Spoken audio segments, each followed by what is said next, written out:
नमस्कार दोस्तों, श्री गणेशाय नमः। अहोई माता की जय हो।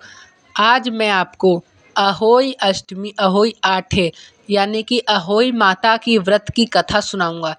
माना जाता है कि अहोई अष्टमी के व्रत में कथा सुनने से पूर्ण फल मिलता है और जो कथा नहीं सुनता तो उसे पूजा का फल प्राप्त नहीं होता है।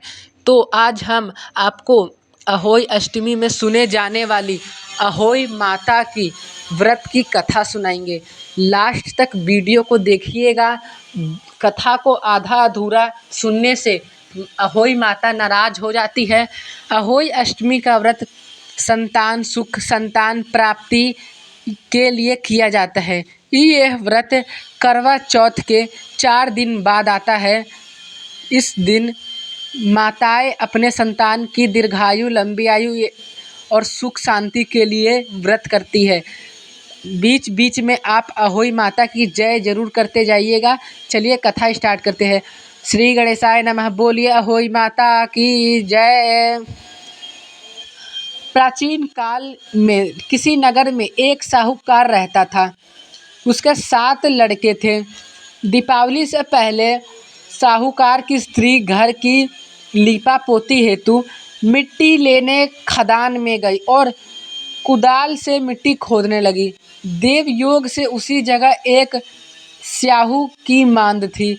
सहसा उस स्त्री के हाथ में कुदार बच्चे को लग गई, जिसके सोह का बच्चा तत्काल मर गया। अपने हाथ से हुई हत्या को लेकर साहूकार की पत्नी को बहुत दुख हुआ, परंतु अब क्या हो सकता था। वह शोकाकुल पक्षपात करती हुई अपने घर लौट आई। कुछ दिनों बाद उसके बेटे का निधन हो गया। फिर अकस्मात दूसरा, तीसरा और कई प्रकार वर्ष भर में उसके सभी बेटों मर गए। महिला अत्यंत व्यथित रहने लगी। एक दिन उसने अपने आस पड़ोस की महिलाओं को विलाप करते हुए बताया कि उसने जानबूझकर कभी कोई पाप नहीं किया। हाँ, एक बार खदान में मिट्टी खोदते हुए अनजाने में उसके हाथों एक सेह के बच्चे की हत्या अवश्य हुई है और तत्पश्चात उसने 7 बेटों की मृत्यु हो गई। यह सुनकर पास पड़ोस की वृद्ध औरतें ने साहूकार की पत्नी को दिलासा देते हुए कहा, यह बात तुमने जो पश्चाताप किया है उससे तुम्हारा आधा पाप नष्ट हो गया है।